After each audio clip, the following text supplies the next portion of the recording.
It's lovely what Julie says about us, but it's a bit of a fraud really, because it's just that we always arrive so early.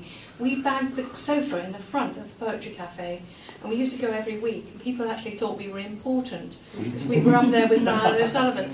We're just early. It's just that we liked the sofa very much. You're the king and queen, forget it. Thank you, Julie.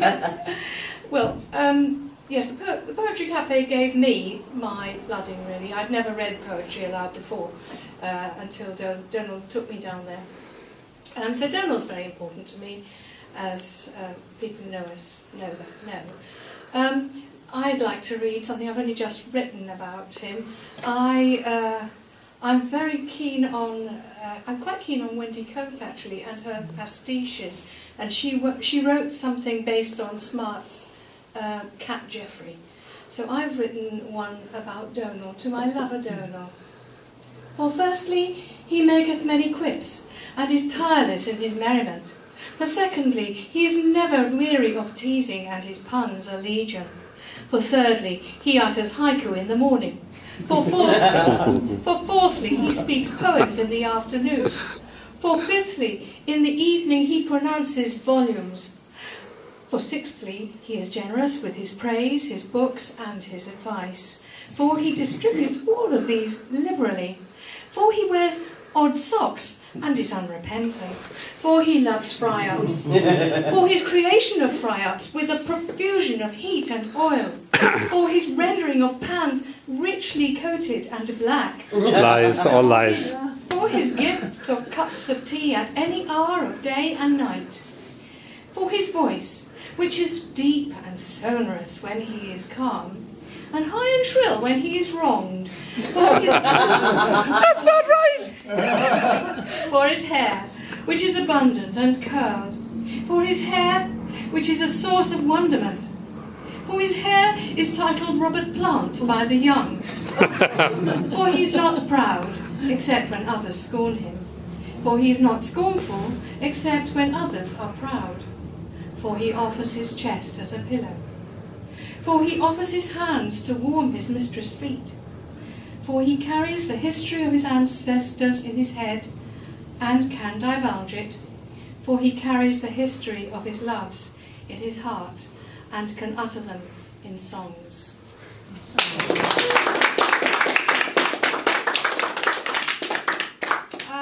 This one I also wrote very recently.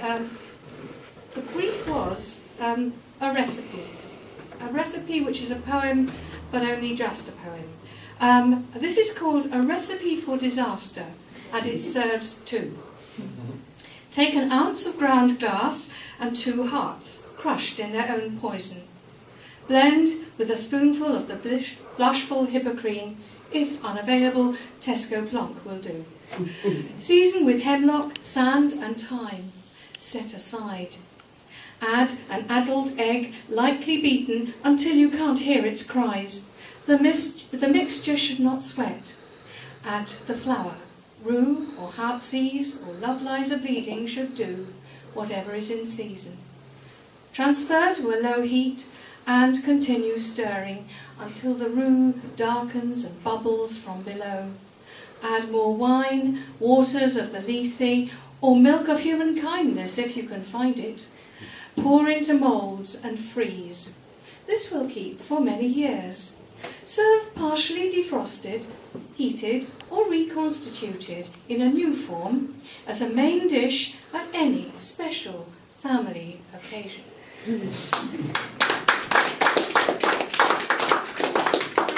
This is a poem I wrote.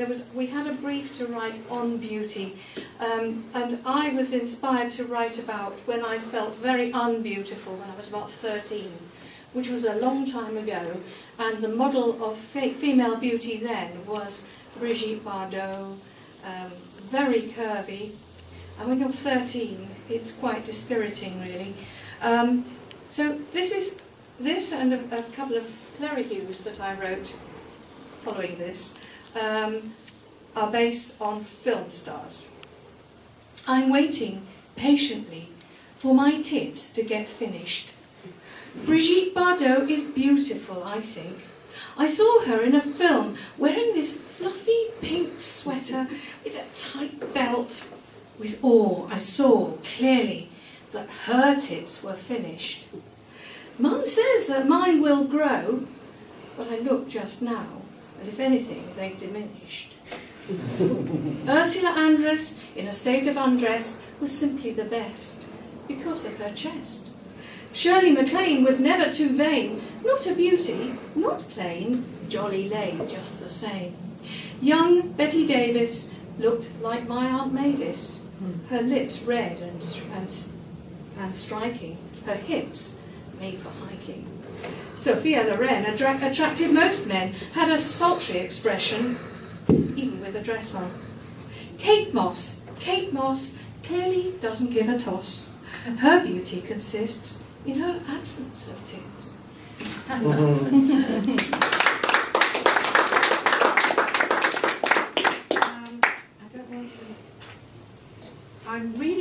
I'm reading new poems to see how they pan out for you. This one is called Poetry at Keats House. We go up to Keats House, Wentworth House, in Hampstead once a month normally, and listen to some wonderful young poets, and there's an open mic as well. So this is a little story that I made up, unfortunately. I'd love this to happen. The salon fills with rhymers and their friends. In the garden, visitors are wandering, where nightingales once thrilled a poet who never saw this room. Startled by a cough, I look up from my scribblings and meet the eyes of John himself. His nostrils flare suspiciously. Sir, who are you? Why sit you here underneath this fruitful tree? I cannot see what flowers are at his feet. For me, 4 walls, brocades and rows of chairs fill my surprised eyes. I'm conscious that my turn to read is now. I bow.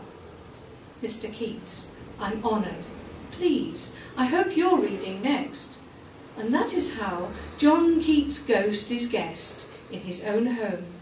All agree he's going to go far. Next time I see him, he's sleeping sound in Rome. I'm going to finish with one of my little cautionary tales. It's one I haven't often read aloud. So it's the story of Janice. It's my own story. It's the story of Janice who bought too many shoes and came to a watery end. This is the tale of Janice whose fatal obsession was buying shoes. 100 pairs of shoes lay piled within her wardrobe. Her husband filed for a divorce. He said the grounds were she was spending pounds and pounds on sandals, slippers, high heels, pumps, designer trainers, striped and spotty. Janice bought them all, quite dotty. Now Jan's obsession grew intense, and free from the good influence of hubby, she went quite bananas, went to Dolce & Gabbana's. No longer satisfied with marks, she bought with plastic and loans from sharks. The outcome you'll have guessed, I'm sure. Her credit rating through the floor, the loan shark said, "Pay up or we will give you concrete boots, you'll see." I'm sure that you will sympathise with Jan's distress. She rolled her eyes and wept and screamed, went on her knees and texted hubby, "Help me, please." Her grieving husband read her plea, but said, "No use to come to me. You've run through all my money too. I'm every bit as broke as you. And that is why, should you swim near the Royal Pavilion, Brighton Pier, you'll meet a little skeleton with heavy concrete booties on."